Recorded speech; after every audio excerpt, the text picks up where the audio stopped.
in Belgrade in the spring, and he said, "Are you free on September the 14th?" He didn't ask why, he didn't say what for. I said, "Yeah, sure." I look after this project, PHP Spec. Does anyone use PHP Spec? Well, good, not too many people. That's good for this talk, because it's kind of an introduction, an explanation of what it is. Is anyone using PHP Unit? Doing test-driven development? Sort of testing stuff afterwards? Testing stuff in production in case the customers call us? Put it live and see if anyone rings? The PHP Spec's very generally a TDD tool, but if you ever look at the... That got a lot louder. Okay, if you ever look at the PHP Spec documentation, you'll see we describe it as a BDD tool. So I'll mention what the difference is there.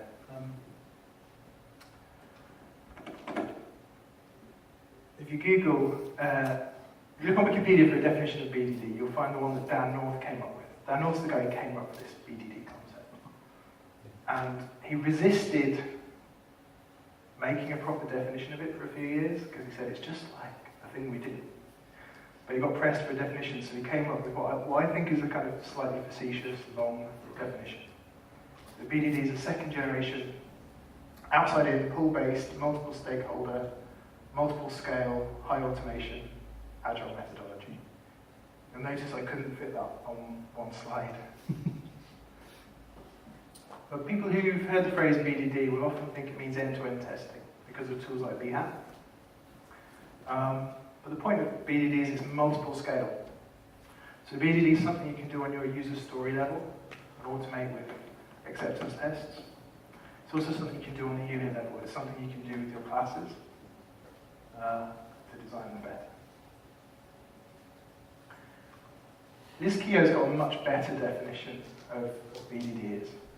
I think Dan recently has a new definition that's a bit more in line with this. BDD is when you use examples in a conversation to illustrate behavior. So when I'm having a conversation with someone else about what part of the system should do, it's very natural to give an example. There'll be some business rules, like we always add 10% tax on top of the shopping basket. When you're having that kind of conversation, it's very natural to say. So for example, if the shopping basket was £10, we'd add another £1 tax. So something humans do all the time. It's a way of us checking that the picture I have in my head is the same as the picture in your head. By making a concrete example, and then if you listen to that concrete example and run it through your mental model, and it works, it means our mental models are probably in sync, right? So what does that mean at the unit level?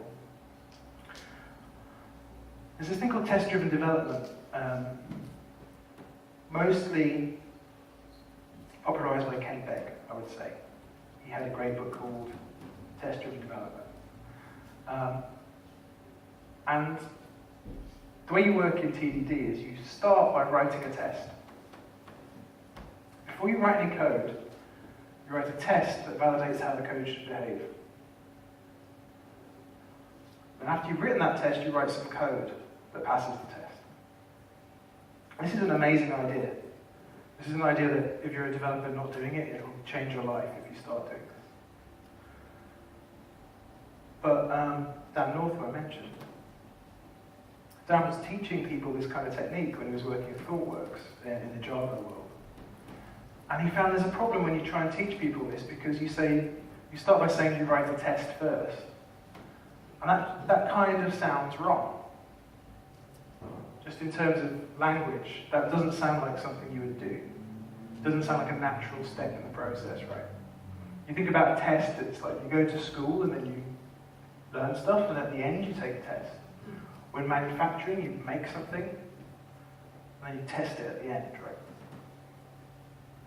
Dan was into neuro-linguistic programming and all this stuff about how words are very important, and thought this was a roadblock to people's understanding of what TDD is. So he came up with something called BDD. He wrote a Java-based framework called JBehave, And the difference was it didn't have the word test in it. And it's the same process as TDD, but it's described differently. Before you write your code, you describe how the code should behave and you give some examples of that behavior. So this becomes more like writing a specification or a requirement or an acceptance criteria. You say, if the code's successful, in this case, this is what it will do. The way you describe that is by writing some code that describes that behavior. You then implement the behavior you just described. So this is much more natural in terms of the language being used, but it's exactly the same process. The specification you're writing is executable. It will be used afterwards to check that the code does the right thing.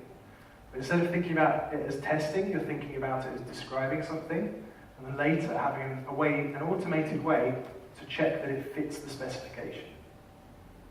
Hopefully that will make sense. That's the background of BDD. And of course, TDD came first. And TDD practitioners, when BDD started becoming popular, said that's exactly what we've been doing all along. Because in their heads, a test means the description of the system's behavior I write first, and then later I can execute. So it's just about tweaking that terminology and making it easier for new people to get into this process. And it started at the class level. JBehavior is aimed at this level where you're testing individual classes. Nowadays, when you go to BDD conferences, it's easier to see how the BDD cycle applies at higher levels. So maybe describing the behavior of the system is something like a user story. And we write some code that's called a feature that passes that test. Or even nowadays, maybe describing the behavior means setting some goals for your project that are automatable. We're going to increase profitability by this percentage in the next quarter. So if you go to BDD conferences, this TDD concept has kind of grown upwards through the layers of the organisation. So a lot of people at BDD conferences are talking about corporate strategies and this kind of thing. Am I cutting out? Yeah. If it gets too bad, I'll just yell. So to explain where PHP spec is in this hierarchy of, in the kind of landscape of testing tools in PHP, is the light even on? I've turned it off. You turned it off? Yeah. Thank God. So to explain where PHP spec is in the PHP testing tool landscape, there's a couple of axes we can look at. One is objects versus whole system. So are you testing just one object? Or are you testing like a whole chunk of the system through a browser? That kind of thing. And the other is it coming from a TDD background? Or is it coming from a describing BDD type background? And we've had an amazing tool in PHP Unit, since 2003 maybe? It's been going a really long time. I started using PHP Unit in about 2006, and it was well established by then. And it's a great tool. It lets you test individual objects. It has stuff like DB Unit and Selenium integrations that let you test your entire system if you want to. And there's nothing wrong with it. The only difference really is that PHP Unit's a testing tool. It's got the word test all the way through it. And it's trying to tackle all of these levels at once. So it's easy for someone to be writing a unit test and then use the database fixture support to load and load database fixtures for their unit test. Because it's trying to tackle all of these different layers, it's easy for a developer to write tests that aren't really low level enough, or not really think about layering the test. So some newer tools, BHAT is an important one. BHAT is all about BDD, and it's about testing either your whole system or a large enough chunk of your system that you're checking a kind of business use case. You're checking that some kind of business feature is available inside your system. That might be testing through the browser at that end. It might be testing through a sort of service, testing a whole chunk of PHP. It's about driving large sections of your system. So PHP spec kind of fits in this gap. It's really just about testing objects individually, one at a time. And about doing it in a descriptive way. So we want to optimize for readability. We want a spec written in PHP spec to sound like a description of the behavior. We want to be able to read it and understand what the object does. So you should be able to read these things not as tests, but as examples. For instance, in this case, this is how this object will behave. And by only focusing on this low level, and not allowing any support for testing loads of objects together, we can make some optimizations that PHP Unit can't, because it's a more specialized tool. So the disadvantage is you can't just use PHP spec. You probably need to test at some other levels at some point. So if you only want to learn one tool, use PHP Unit. I use it on loads of projects. If you've got the bandwidth to learn a few different tools, PHP spec might help you get into this TDD workflow. So the name comes from RSpec. RSpec was, and still is, a tool in the Ruby community. And a lot of BDD stuff came from Ruby. Started in Java. A lot of the tooling came from the Ruby community, specifically Cucumber, which inspired me at this tool RSpec. And the RSpec book is really worth reading. It's just a really good book about test-driven development with different vocabulary and Ruby-specific tools. So these two guys, Padraig and Travis, they started the PHP spec project. They thought, we want a tool like RSpec, but in PHP. It never got to a stable version. If you've done a lot of open source, you might recognize their names because they're on like loads of projects and they're doing loads and loads of open source, so they didn't really, I don't think they had the capacity to carry on with this. It was more of an experiment. My friend Marcelo took over the project, stabilized it, and we started using it at my company Vika for lots of projects. Because it's a very nice tool. But there were some problems with PHP Spec 1. It was a bit too much like RSpec. So some of the stuff that worked in Ruby didn't really work in PHP. It had global functions, for instance. In RSpec, there's scoped functions. But to have the same syntax in PHP, you have to be declaring global functions all over the place, which we didn't want to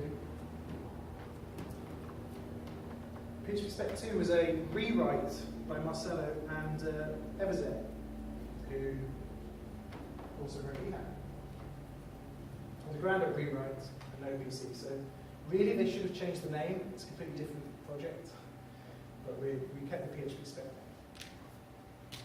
What are the design principles? We want the specs to read, instead of reading like a unit test, we want it to read like a descriptive explanation of how an object behaves in different situations. We want to encourage good design. That's another key difference with PHP Unit, I guess. Sebastian is too nice. He wants everyone to be able to test their code. Whereas PHP Spec is for new code. And by not allowing bad design to be easily tested, it adds a kind of pressure to do good design. So we often get pull requests saying, this is going to let me test my singletons. We kind of reject it. We don't want you to be able to write code to test. It's an important deciding principle in what features we allow. We don't want you to be able to test your legacy website. Use PHP Unit. This is for new code. It's a specific workflow. We're optimizing for a specific TDD workflow. We want it to be easy to do good design and hard to do bad design.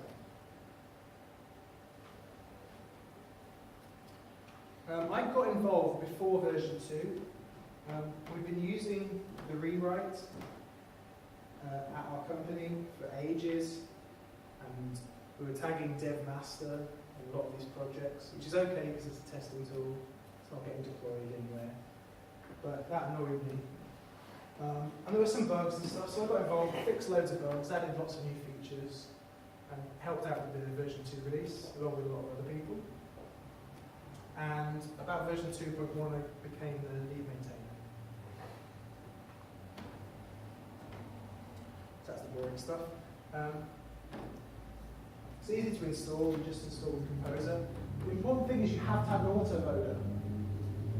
Because in the basic case where you're using PSR0, you don't need any configuration. It will pick up the composer autoloader. You can override that if you have to. I should pretend to type. You'll notice we use some Symfony components. So, having talked about PHP spec a lot, I find the way to explain it best is to work through an example. But having done live coding a lot, I know that's a terrible thing to do in front of real people because I'll make a typo and you'll point it out. So we'll work through a specific bit of development. You'll see how PHP spec is integrated into that workflow, and we'll build out some code. So you come up with a requirement. It would be really cool when customers log in if we say hello to them. Welcome back, Bob. And that will increase our retention and sell more widgets in our shop because they'll feel warm about our brand. So we need an object that does that. So the first thing to do is to describe an object.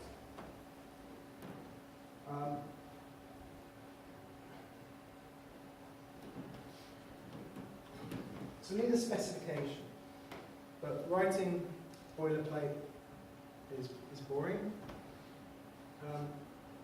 So the idea of PHP spec is there's a thing called a specification, which is a class, and there are methods in it which are called examples.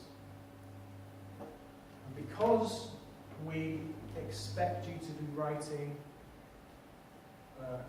we expect you to have a one-to-one mapping between these descriptions and the classes, we can assume a lot. We can assume there's going to be one test for every class. So you start by describing the class. PHP spec describe the class. And I'm going to describe a thing called a greeter. Is that readable? Yeah. So it says a specification has been generated called greeter spec. And if you look at it, this is an example of a spec. This is the only slide where I'm going to include the use statements, but it's just so you see what the whole thing is.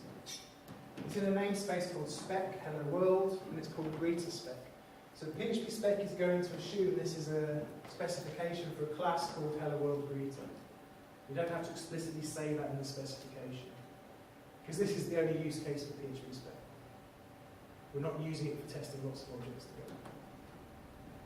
And it starts with one example. The only behavior the object has is you can make an instance of it. There's no other behavior yet. That's the default specification. So next, in our sort of TDD cycle, is to check whether this specification matches reality. So we do that by running PHP spec run.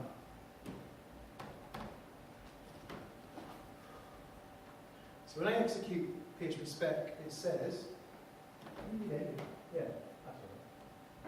the class doesn't exist, it's broken.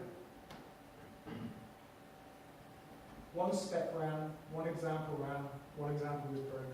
Broken means it couldn't actually complete the execution of that specification, because the class doesn't exist. It's not a logical error, like something in PHP didn't work.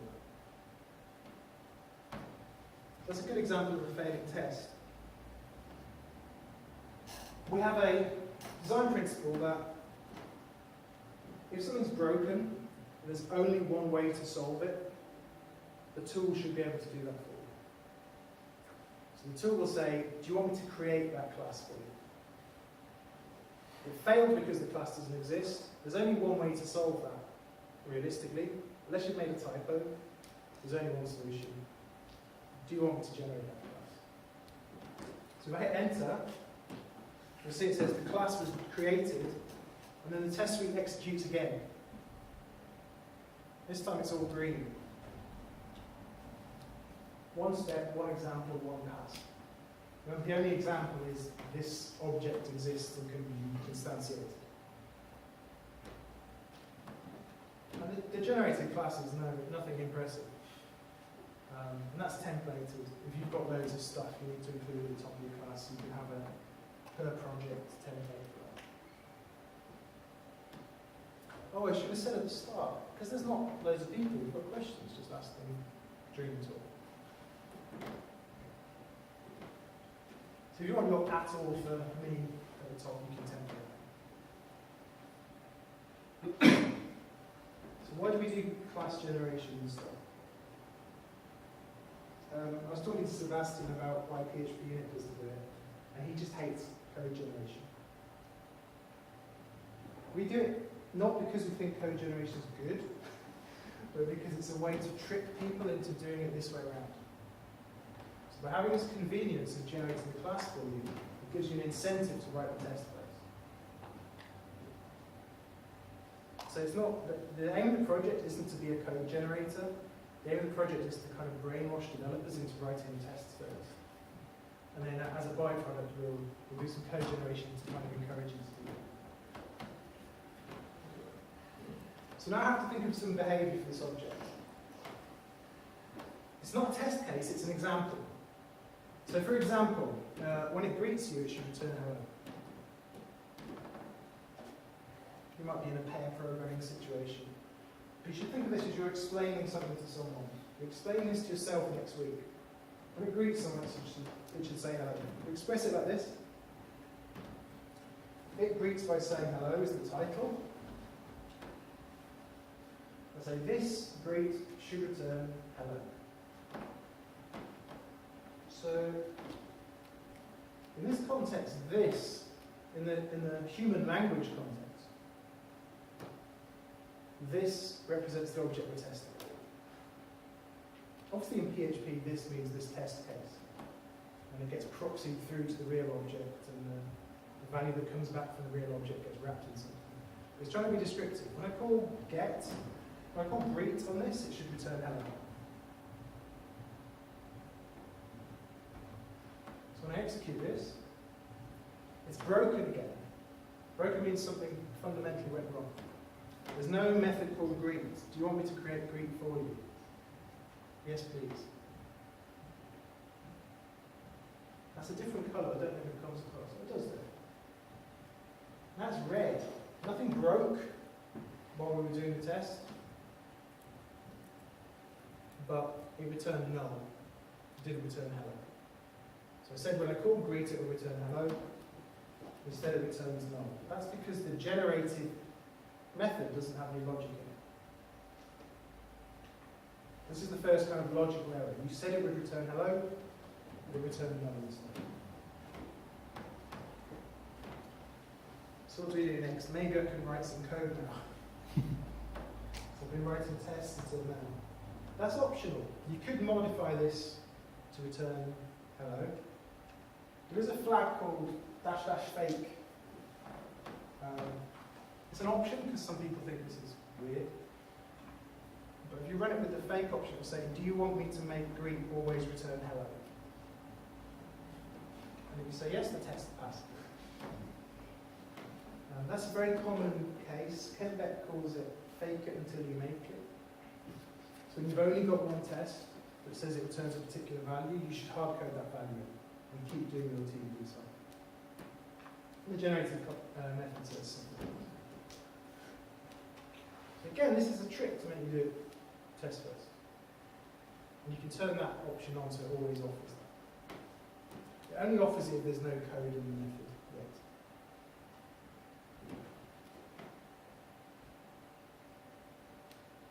So we've been talking about describing values.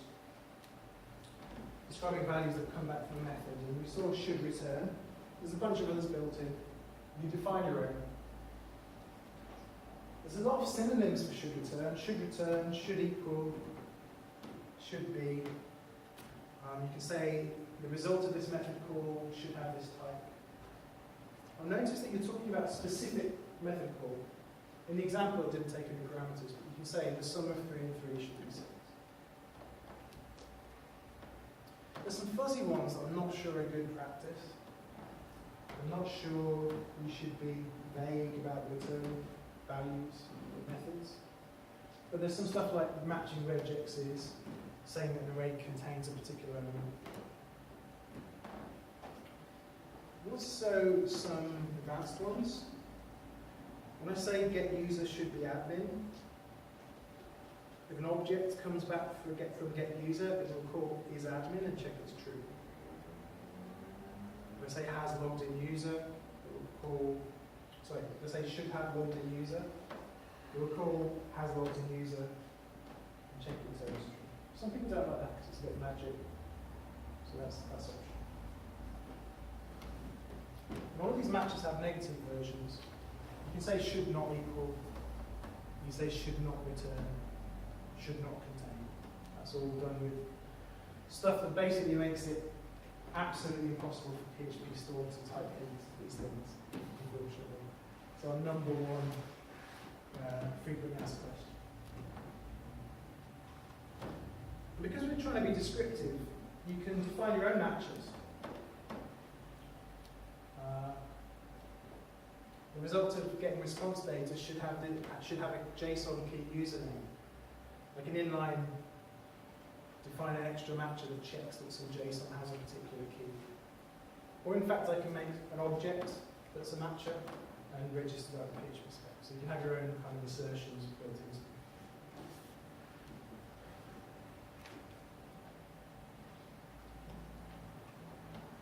But the interesting stuff in OO is when there's more than one object.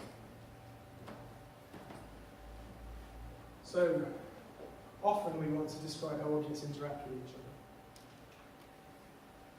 So example for the greeter, when this greets a person called Bob, it should return hello Bob, which is additional behavior. It's another example. First example was when it just greets, says hello. Now if there's person, you say hello Bob. This is an example of stubbing. That's a query. Our greeter is going to ask the user, what's your name? So we want to stub that value. And it uses will return. So we can control, we can create a test goal and control what that method call will return. Here's how it looks in PHP spec. So to ask for a double, or what PHP you don't call a mock, you just type int, I want a double of that type, please, as an argument to the number. And then you say, when get name, person get name will return Bob. Trying to be descriptive as possible. When this greets the person, it should return hello Bob. Okay? So you don't pass that object in yourself, it will automatically create it. I'll create a double. So that's not a real person, that's a mock. In fact, person doesn't exist yet. I haven't defined a class called person. So what happens is, it fails because person doesn't exist. And PHP spec says, would you like me to make an interface called hello world person? Because this doesn't exist yet and we're trying to interact with it. And the most immediate thing would be to make an interface. Why an interface and not a class? It's because we want people to stop and think, should there be an interface here? Maybe there should be an interface. And do I want person interface? That probably sounds like a bad thing. So there's one of the solid principles, the interface segregation principle says, you shouldn't need to depend on methods you don't use. If I say that my greeter depends on a person, I can imagine the person is going to have lots of other responsibilities in the future that my greeter doesn't care about. It's going to have this, like, these admin stuff. And to say hello to them, you don't need to know about that stuff. Might make more sense if there was an interface that just denoted it's something that has a name. A person can implement that. Because I might want to greet pets, or ships, or other things that have names. So I'd go back and change the type into something more appropriate, in my opinion. I'm not going to call it named interface. We can talk about that in the pub if you like. And this time around, when PHP spec says, do you want me to create an interface called named for you, I'm going to say yes. And then it says, oh, that interface I just created, I notice you're stubbing some behavior, get named. Do you want to create that as well? Yes. So now it fails, but it's a logical failure, it's a red failure. It's actually failed. You said it would say hello Bob, but it didn't. You notice PHP spec's got over all those little roadblocks of things not compiling. There's now an interface called named. It looks like this. And the test is executed. We've got quite quickly to the point where I know how to write code and fix the behavior. So all that stuff about the behavior doesn't quite work because there's no interface, blah, blah, blah. We go through that very quickly. Now I have to look at this class and fix it so it greets people. Named entities. Now I get to write some code. It's quite trivial to make that work. You say it might get passed in a named thing. Ooh, I could make that nullable type in PHP 7. That'll make me happy. And then, like, if it got passed in, you say hello to them. That might not be the best solution. Maybe have a null object that doesn't name it. Now when I run it, everything passes. Both examples pass it. Hopefully this is giving you an idea of that workflow. It's just generated, I described interacting with some other object that doesn't exist yet. And I've managed to stay focused on the bit I'm doing. And I've created an interface for the thing I need to generate data. I need to have some user concept in this. So now I can go and start talking about people. When you ask a person named Bob for the name, they return Bob. It's the first thing I need to do. Anyone remember? I need to start describing people. You check it with instantiates. Yeah. So I don't have to write that myself. I say describe person. And then I can go in and edit my first test. This should be constructed with Bob. Be constructed with is a way of describing instantiation. You'll notice in the other example we didn't describe instantiation. We don't have to instantiate the object ourselves. In this case we're going to describe it. And when I call getName it should return Bob. So I'm skipping a few steps this time to show how it works. Yes? You've got prophecy running on the cars, haven't you? Yeah. But that be constructible, is that a function prophecy, or is that... No. The API prophecy is slightly. Prophecy was developed for PHP spec. And then, but deliberately kept as a standalone mocking library. Right, that be constructible, that's in the tool, isn't it? That's when PHP spec creates the double. Yeah, I mean, there's a similar method on prophecy, but I can't remember what it is. I don't think sorry, that's what I asked. Sorry. Yeah, that's nothing to do with prophecy. Yeah, it's acting on the object you're going to instantiate for this test. So construct this with Bob, and when getName gets called, it should return Bob. It fails because the class doesn't exist, but it offers to create the class. Next time around, it fails because we said be constructed with, but the class doesn't have a constructor. You can fix that. Next time around, it fails because getName doesn't exist. I mean, you do just sit there hitting enter sometimes, but it's important to read the messages. And that says it returns the name it's created with. I expected Bob, but I got null. And the tool's built out the class to this level already, just from asking those questions. So it's reasonably easy for you to implement the required logic, and then run the suite again and it passes. Another example for a person, people change their name, it's very important to remember that. So, right, second example, it's constructed with Bob and says change your name to Alice, get name should return Alice. Straightforward. You'll see some repetition. We're describing the construction twice, so if you're familiar with the PHP unit setup, we've got a method called let. That's to make it readable. Let this be constructed with. It's meant to read nicely. The important thing here is the illustrator. It applies to both tests. So in the first case, get name to return Bob. You change it. It's going to return Alice next time around.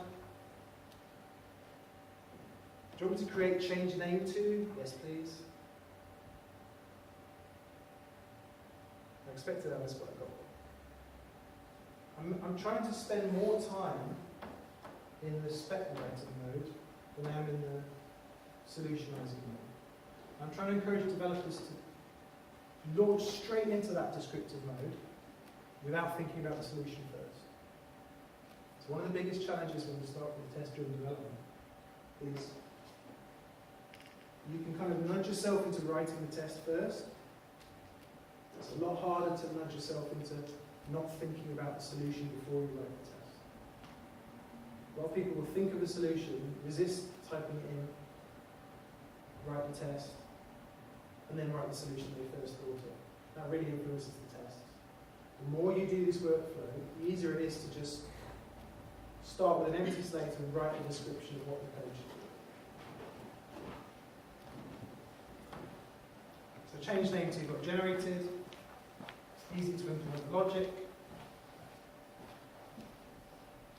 Pass. So that interaction with the collaborator was stubbing, because the greeter asks the user, what's your name? So it calls get name as a query. So to do that, we use will return. We say this is the data that the object will return when it's asked to query. If you look at it, actually, why am I doing this?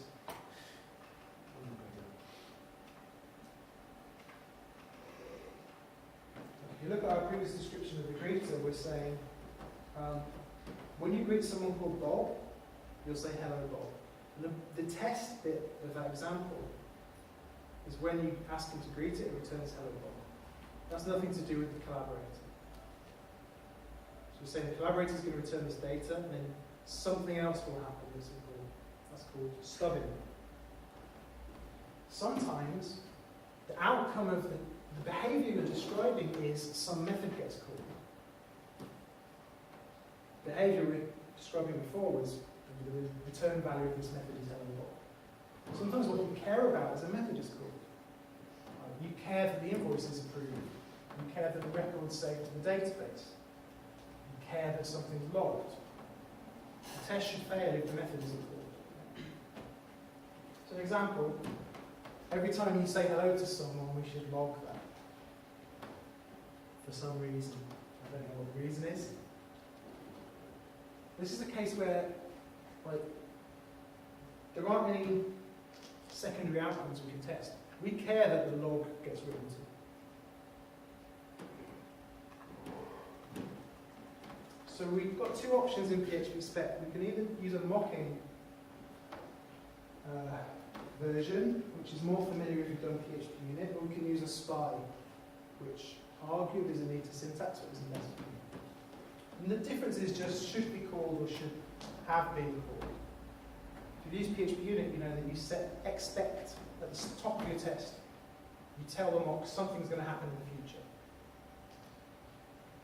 The problem there is it's like at the top, whereas we're used to assertions happening at the bottom. So I can add some behaviour to greeter. There's the existing behavior. I can extract. Does that make sense? Yeah. Names get named will return Bob. I can extract that into the let. And what's important here is that I don't have to store that double anymore. I say I need a named thing. Names get named will return Bob. And in this example, with the named thing, it's the same thing. It's the same instance. So this name will behave the way that's described below. That's actually based on the argument name. So now I can add a second. I've extracted that because I know I'm going to use this stubbing in my next example. So the next example is it logs the greeting. In every case, the logger needs to be injected into the greeter. It's a constructor dependency, so I'm going to need that. I'm always going to need a logger. The logger doesn't exist yet. Now when I say it logs the greetings, I'm going to say greet this person, or Bob. The logger's log method with hello Bob should have been called. This is the spy syntax. Do you have any questions about that? That's the most complex. So the test should fail if this method hasn't been called with this value. Would you ever do it in the context of this? For example, log exists within this as a property, isn't it? Yeah. But is there any other reason to do it that way? Yeah, so rather than storing like the doubles inside the spec, you just let this mechanism that guarantees I'm to saying it's needed to do it that way. It's actually more efficient on the memory as well.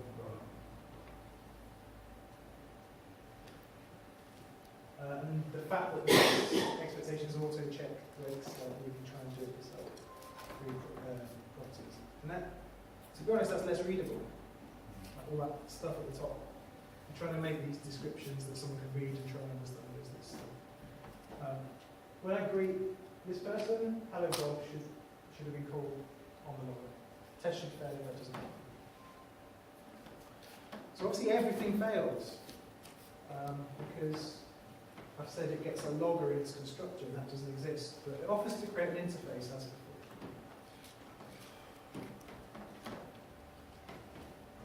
Everything fails again because there's no constructor on the meeting object that we're describing, but we can fix that.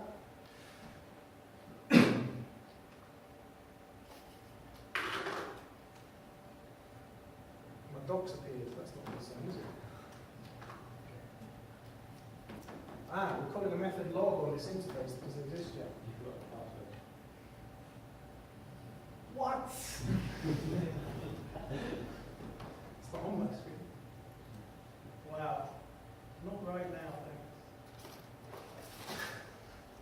Software update.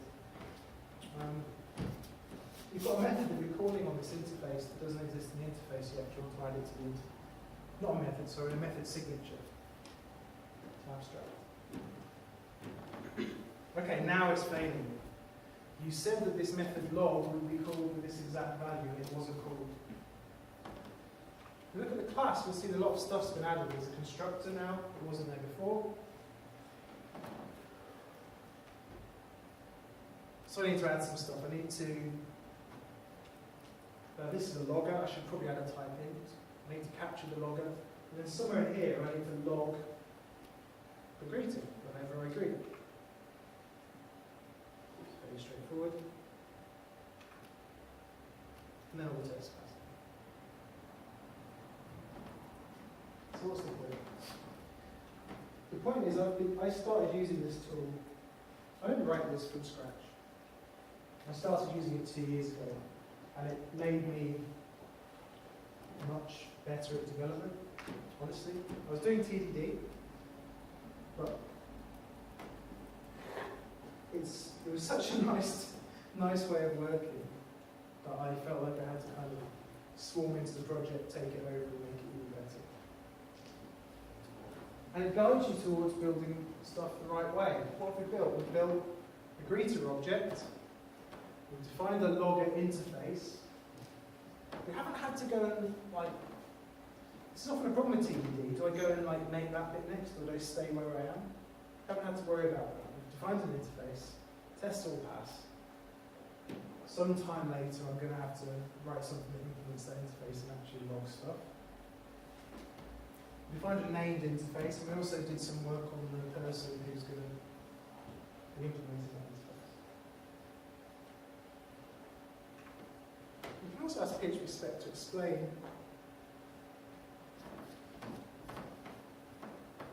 those black blocks that have line numbers in them, to explain what are the tests we've written. But in a sense, the specs that we've written are going to act as the domain model of our system. They're going to be useful for people to read. So we try to optimize for legibility. We should be able to point to the developer at it and they'll understand what that object does. We'll need some acceptance tests or something for them to understand what the whole system does. But for one object, it's laid out, this is what it does. So it's about being descriptive. It's about, all we've done over the last 2 years is use it constantly to do TDD, figure out the bits that are a bit painful and knock those corners off until this one specific workflow gets easier and easier. Interface generation came in last year because there's always a point where it said there's no interface and we had to go and make an interface. So trying to do proper TDD, nice design, make it easier and easier. And hopefully it drives your design. It tells you maybe you should put an interface there. Doesn't let you do absolutely horrible static methods. So what's next? Version 3.1 is going to come out next weekend. Fingers crossed, as long as no one said anything bad about the release candidate. And the main feature it's got is handling fatal errors in PHP 7. We thought we were going to be able to handle all fatal errors, but apparently that's not true. I thought PHP 7 let me handle all fatal errors, but apparently not. For all the ones that PHP 7 can handle, we're going to handle and show us a broken test.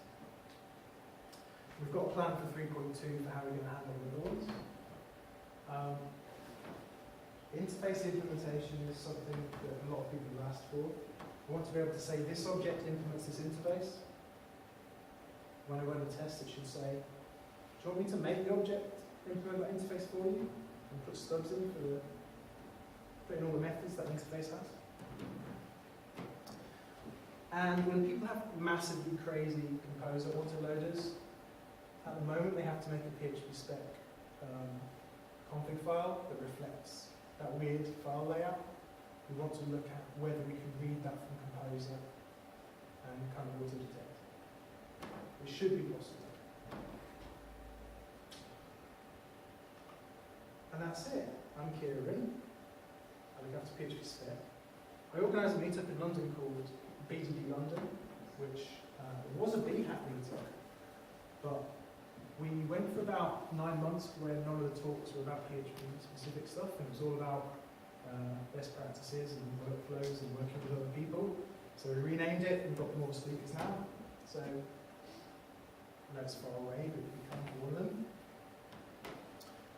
Please rate my talk. Apparently it's got someone joined in already. And also rate Richard's talk. It's really good to get good feedback for us and for the organisers. Apart from that, thank you very much.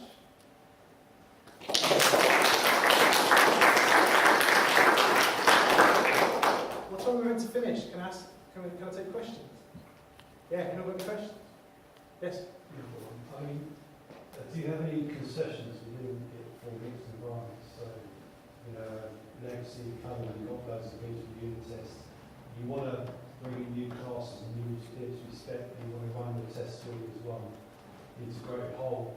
For example, your pretty output there look very similar to test docs in PHP unit. Yeah. I mean, would it be possible to get a combined output? It would be possible, and I did look at that once, but the reality is that I tend to use both on a lot of projects. And in fact, some projects that use PHP spec and BHAT and PHP unit. So you have successive build steps. And them together, yeah. Because they address different things. We don't want to build in features for testing the nasty stuff in PHP spec. And PHP unit's good at that. So there might be some benefits in having combined output that we haven't done. I did look at it once. It wouldn't be that hard. You just need to hook into PHP unit's listener. It's got an event system. In both systems, there are events that are popping out. They test success or not. So you just need to listen to both sets of events and have some combined output. Because I do see it's big barrier. It's really appealing to a greenfield project. Yeah. Because I mean, most times I'm really testing that's in a legacy situation. So there's so many projects I'm really testing at all. Yeah, I try and differentiate between greenfield projects and greenfield objects. PHP specs for making new objects. You can do that in the context of a legacy system.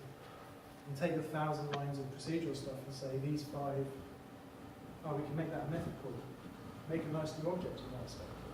But you're right, we're not going to test that 1,000 lines of PHP spec. Deliberately. Because the other alternative would be sort of compromising some of that stuff that drives you towards good design. And it would be like PHP unit, and PHP unit already exists and is really good. The people behind this, Marcelo, Constantine and myself, we all work together. And a big part of what we do is try and instill TDD and BDD practices in developers inside our organisation and outside of the training. So it's kind of got an educational edge to it. We do think a lot about how does this tool influence, the community. Any other questions? Yeah. Is there anything on the roadmap in terms of coverage reporting, like the things that PHP unit provides? There's an extension for the coverage report.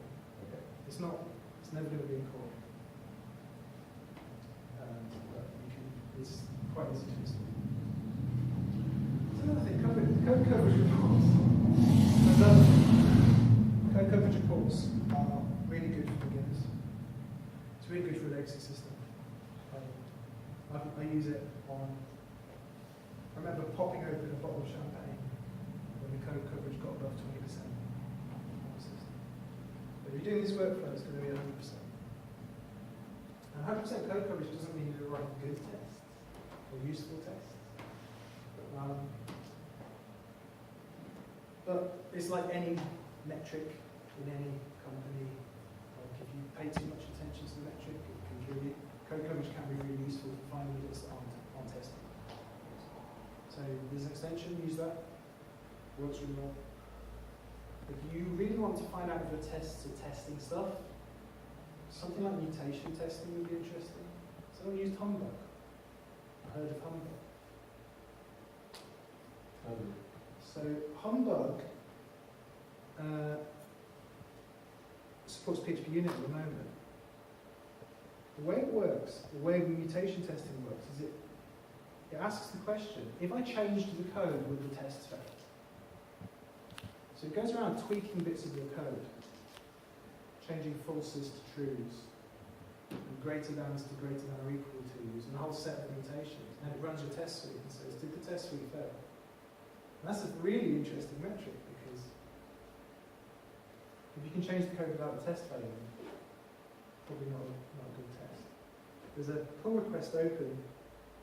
Actually, the Padre, who started the PHP spec project and wrote Humbug, he started writing PHP spec support more than a year ago, but I think that PR's kind of gone rotten. So if anyone wants to finish that off, that'd be good. I think that's a very interesting way to answer the same question code coverage tries to answer, which is, are the tests any good? Code coverage tells you, did all the code get executed by the tests? It's sort of first approximation. Mutation testing, which is like, if the tests changed, if the code changed, would the tests notice as a really interesting. I know Derek Branson's was looking into NPAP coverage for SEBO, which Is he? it's something he mentioned about a year ago. Said when he comes around to doing a rewrite of PHP7, he's looking to doing NPAP coverage rather than just coverage because 100% isn't really 100%. So that's really interesting. Yeah, that's more about like single line expressions. Where you've got lots of booleans, for instance, they might not all get executed. Or even having two if statements, you can have Yeah. 100% coverage but only go to one of the three classes. Yeah, that's still just checking did it get executed. Doesn't mean your tests have any assertions.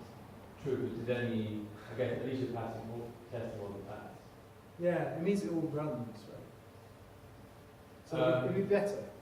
Yeah, yeah. I ran all the code paths, but I didn't test anything. It's still possible. So code coverage, don't get me wrong, it's really good.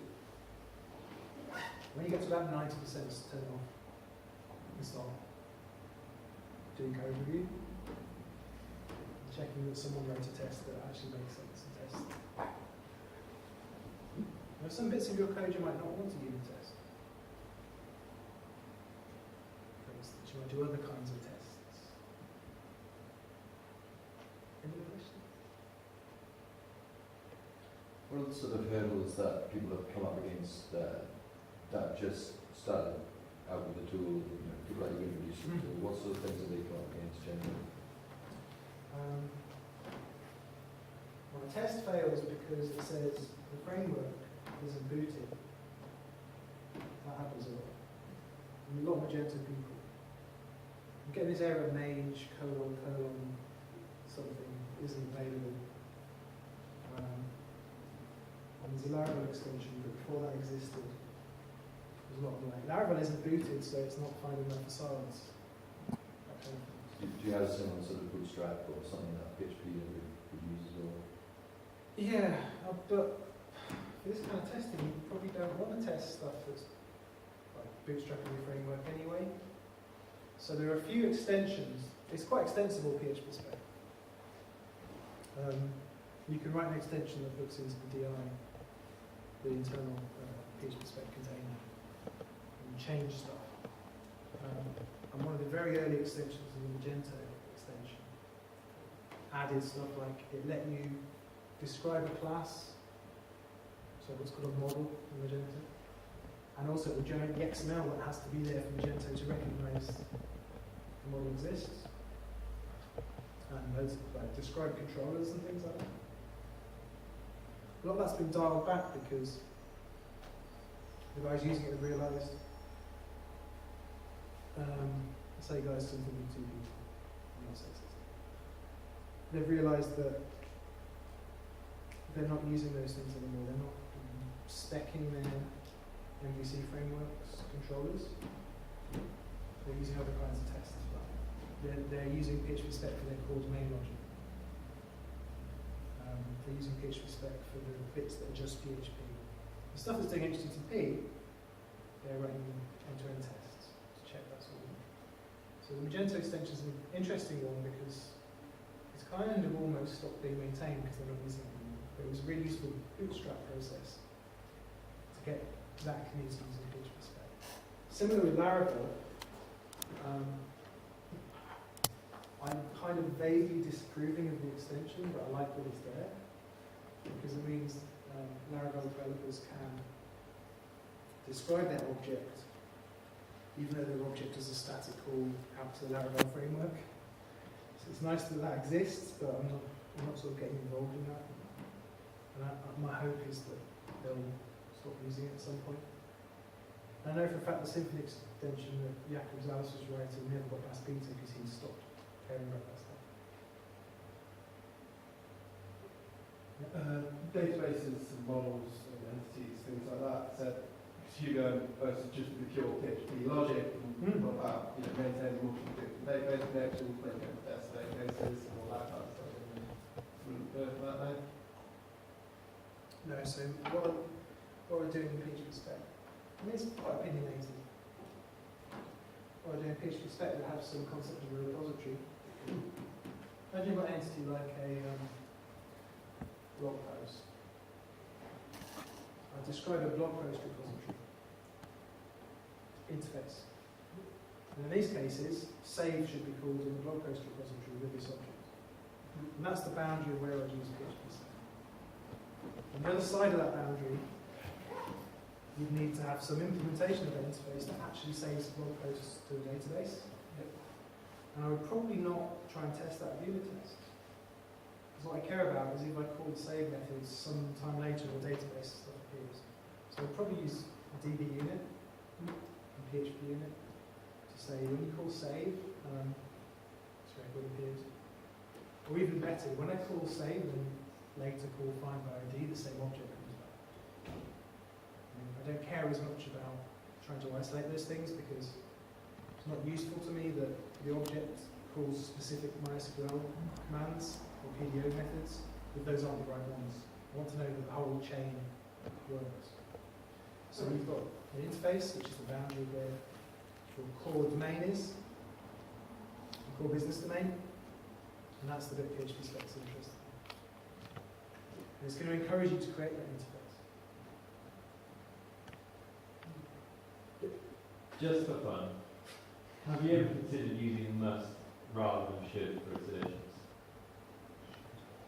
I actually don't use should in other contexts anymore, but we need some prefix. Yeah, we could use must. What about maybe? Yeah. Should? Like if you're thinking of a specification, should doesn't really work, does it?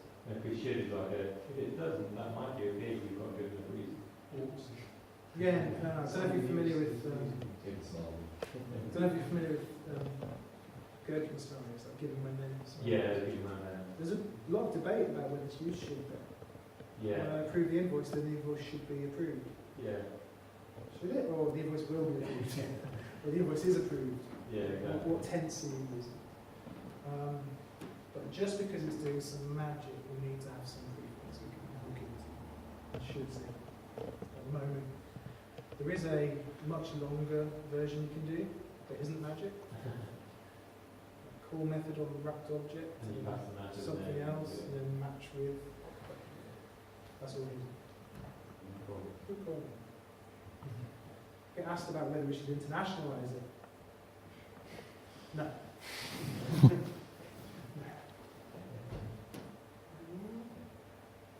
Oh, I've just literally appeared. Yeah, any questions? You can ask me more down in the corridor if you like. Sorry, go back to should. Isn't it because you have should and should have, don't you?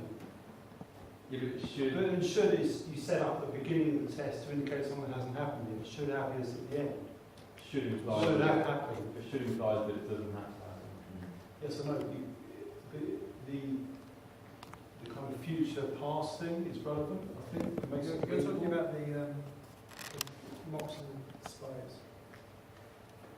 But should is also used in matches. Greek should return. You could say will return, but we're using will return in prophecy to describe studying. I think that would be confusing if used in But isn't there It's going to happen at hard some to point? Yeah, everywhere you see should, that is something that will break the test if it doesn't happen. When you see will, that means that definitely will happen. Should means if this didn't happen, it's a test fail. You're talking about when we're checking commands like logging.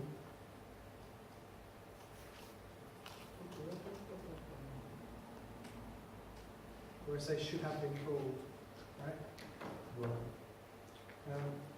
You could also say should be called here earlier on because that's more familiar to people who use mocks and PHP unit.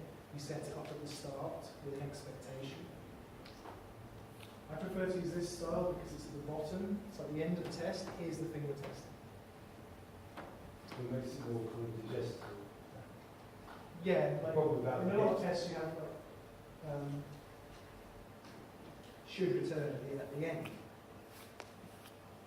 It's called the 4 A's. Assemble, act, assert, none. Or given when then. Or set up, execute, assert, tear down.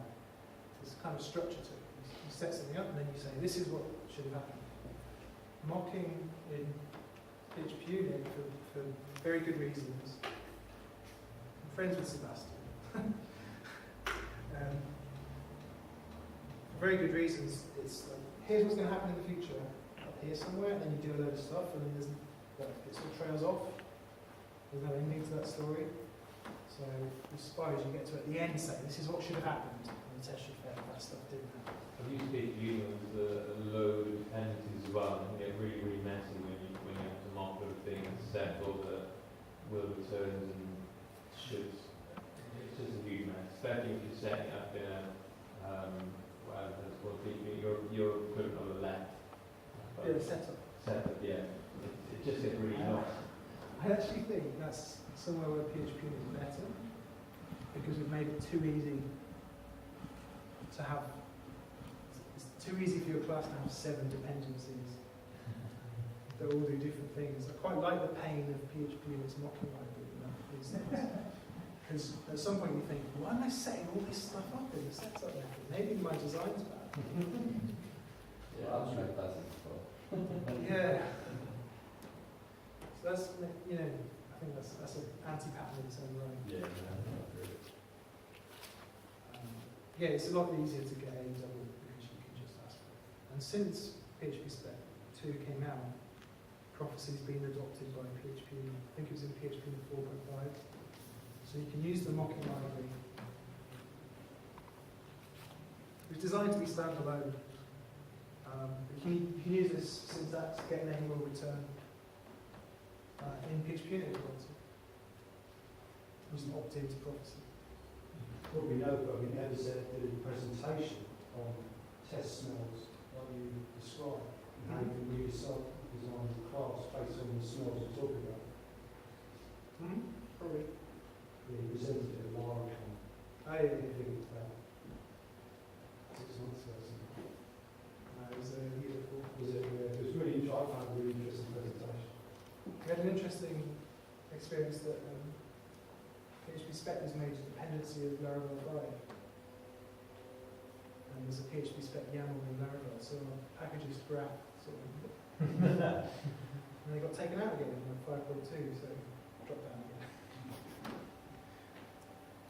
But yeah, it works pretty well with Laravel. I think they're going through the thing that. Because a lot of the authors of this were in the Symfony community, went through a phase of trying to spec your controller, write a spec for how the HTTP request is going to be handled, and then stop doing that because I'm much more interested in end-to-ends does the HTTP request go. So I think the Laravel community will go through a similar thing where they stop trying to spec things that you should end-to-end test. Yes. Implementation detail. So your generators, I know it's not about generating code, but if you've got an Horrible empty... regular expressions is the answer. Huh? Terrible regex. Oh really? I was going to ask you to tokenizer. Use a tokenizer in some places. Yeah. Oh. Johnny Borgiani did a great talk. He's done a great talk a few places about regex. Yeah. And he explains why Composer uses regex rather than the tokenizer. Is it memory? Yeah, mostly. Makes sense. We do use the tokenizer in a couple of places, but for most of the code rewriting, it uses regex and reflection. So we sort of know where the start and end of methods are. Yeah. Start line and end line, and we do some rejexing. It is a bit messy. There's an extension called SpecGen. Who wrote that? I forgot his name. It lets you use twig templates, and it uses twig to do all of the code generation. It's probably a lot cleaner. Has a few fancier. Okay. Has a few fancier things. Yeah. It's pretty good. Any more? Thanks a lot. Don't forget to rate both talks.